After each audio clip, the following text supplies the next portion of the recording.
nyo, isa puntong ito parang sasabihin natin, baka wala na silang maipakita, pero hindi.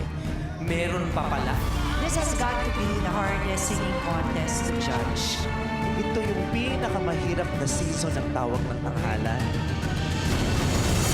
Mula sa libu-libong sumubok mahawakan ng golden mikropono noong mga nagdaang taon, 48 kalahok ang naimbitahang makipagsamalarang Rumespa para sa panibagong pagkakataon at tanghaling kampiyon. Hinati-hati sa 4 na pangkat. Abihan! Alam! Agiman! Alon! Kung saan sila'y dumaan sa matinding sagupaan. Para akong nanonood ng Grand Finals every day. Nakakamangha, nakakatulala. Nagtayuan ang ating mga hurados! At umaatikabong bakbakan. Pinikilabutan ako. Pinagsisihan niya! Yung pagkatalo niya nung nakaraan. We feel like we don't even deserve to stand on the same stage as you.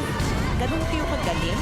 Hanggang sa natira ang 6 sa pinakanatatangi at pinakamangmalakasan sa larangan ng kantahan. Hayres, Charis Arnigo, Rachel Capresa, ING Paredes, Marco Rubio, Ian Manivales! At ngayong pinanday at pinagtibay na sila ng panahon, hawak na nila ang 4 na lakas na inani mula sa mga umarugang pangkat. Kumanda kayo sa performance kong todo, kasabay ng makeup kong plakado. Pangalan at Charis muling tatatak at lahat ng ito'y para sa aking anak. Nabiguman ako noong mga nakaraang taon. Tinig ko na ang mangunguna ngayon. Wala nang urungan dahil ibubuhos ko ang lahat para sa pinaka-importante kong laban sa tanghalan.